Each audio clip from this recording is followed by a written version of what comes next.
Yesterday, the New York Times ran with a story that was absolutely unbelievable. Take a look at this headline. This is just amazing, outrageous. Here you go. New York Times, Musk set to get access to top secret U.S. plan for potential war with China. What? Giving Elon Musk access to some of the nation's most closely guarded military secrets is a major expansion of his role as an advisor to President Trump and highlights his conflict of interest. Good Lord, my head is exploding. This is terrible. It makes me want to go key a Tesla or maybe firebomb a charging station. That's unbelievable. Have I said how unbelievable it is? It is. It's unbelievable. And you shouldn't believe it. Because apparently it's bull.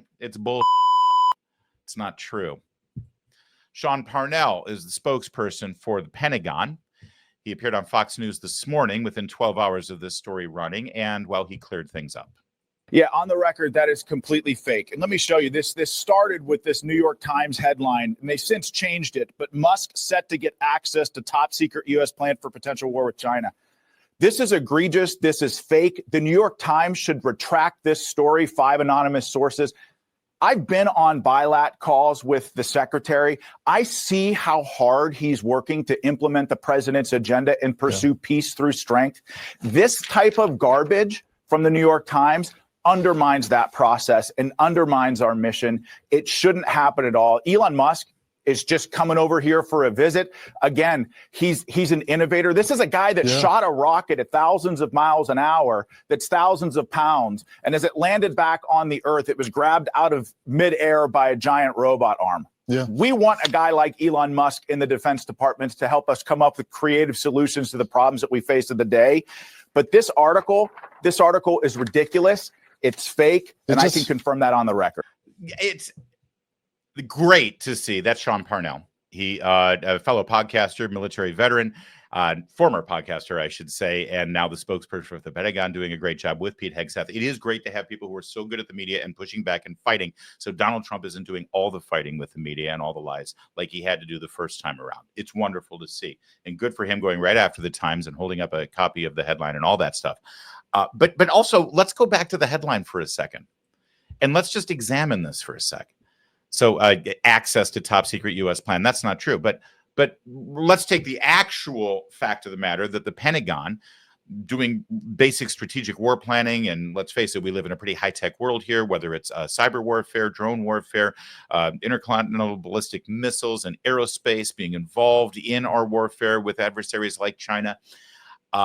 If Elon Musk is asked to come over and bring some of his expertise and knowledge to the table in some strategic planning, or to evaluate current systems that are in place to fight a high-tech cyber and aerospace war against our adversary, China, why wouldn't that be a good thing?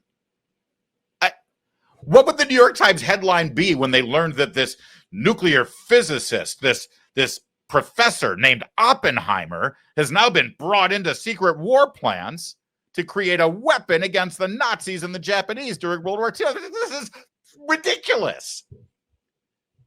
For our entire history, we have utilized brilliant minds in American industry to win our wars. Our entire war machine that was unleashed to win World War II and design and manufacture tanks and bombers and fighter jets, that all came from private industry. I used to live in Detroit. I come from Michigan, right here, right outside Detroit.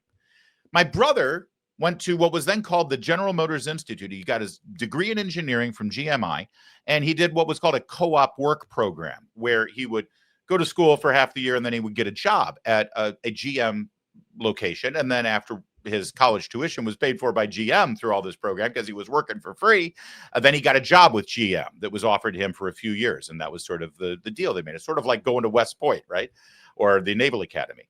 So I remember he got a job at Ypsilanti at the hydromatic plant. The hydromatic plant in Michigan is this revolutionary industrial wonder. We don't do this anymore. That's why we're trying to get manufacturing back into America. Hydromatic at the time, when my brother was there, made every single transmission for every single GM vehicle on the planet, Chevys, Buicks, Oldsmobiles, GMC trucks, all of it. They made all their transmissions there at Hydromatic. But you walk through. I remember getting a tour when I was a kid because my older brother was working there. And I got a tour of Hydromatic plant. And there were all these pictures from World War II that shows because this place is huge. It's the biggest. I mean, you've never seen a manufacturing plant like Hydromatic. And I remember there were these pictures of B-52 bombers, like these giant, like the biggest bombers that you'll ever see getting manufactured at Hydromatic because it was so big. Like GM built these planes. Whoever the CEO of GM was, well, he was Elon Musk back then, right? Or like I said, Oppenheimer. Like it's like the New York Times is freaking everybody out and trying to get more people to hate Elon Musk and Tesla and SpaceX because something perfectly logical and frankly brilliant is happening. The Pentagon is saying, hey, we're waging a cyber war and a high-tech war and a aerospace war with China. We've got Elon Musk across the Potomac working out of an office in the West Wing. Maybe he could come over here and take a look at what we're doing. And what do we get from the New York Times? It's geniuses like Elon Musk who won World War II for us. When that bomb went off at Hiroshima, it was because of geniuses like Elon Musk. That said, this is false. It's fake. And just moments ago, Donald Trump spoke to it as well. I was over there today to address costs. Doge, thing called Doge, which you've heard about. That's exactly right, Mr. President. You pointed out it was a fake story. We pointed out it was meant to sort of undermine whatever relationship the Pentagon has with Elon Musk. Elon Musk is a patriot. Elon Musk is an innovator. Elon Musk provides a lot of capabilities our government and our military rely on, and I'm grateful for that. We welcomed him today to the Pentagon to talk about Doge, to talk about efficiencies, to talk about innovations. It was a great informal conversation. The rest of that reporting was fake. There was no war plans. There was no Chinese war plans. There was no secret plans. That's not what we were doing at the Pentagon. I might add that I think Elon, if they ever wanted to do that, I think Elon wouldn't do it. I think he wouldn't do it. He wouldn't want to put himself in that position. But if you read what's out of the New York Times, it's such a dishonest newspaper. It's such garbage. It's, it used to be called all the news that's fit to print. Well, it's all the news that's not fit to print. They have fake sources or they don't have sources. I think they make most of it up. But this was a made-up story by the New York Times. I call it the failing. It's a failing newspaper. It's failing.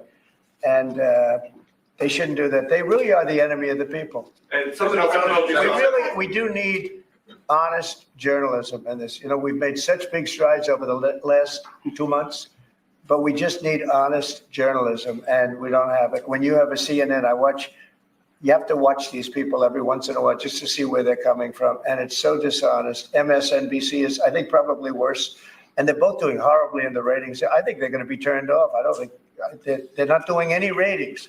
You're doing well in the ratings.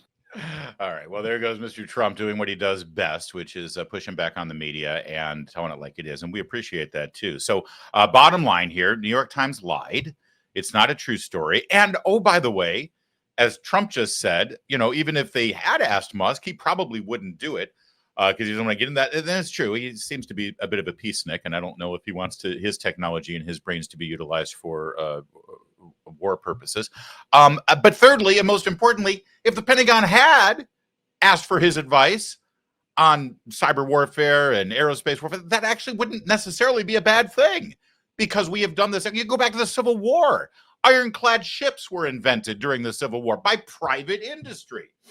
There has always been a partnership between our military, our government, and our private industry to solve our nation's biggest problems. And potential war with China is definitely one of them. So, fake story. Even if the Pentagon wanted him as part of these meetings, Musk wouldn't have done it, according to Trump. And thirdly, as far as I'm concerned, they should extend the invitation and get him in there because it would be a smart thing to do. All in all, though, New York Times, great journalism. Looking forward to you winning that Pulitzer.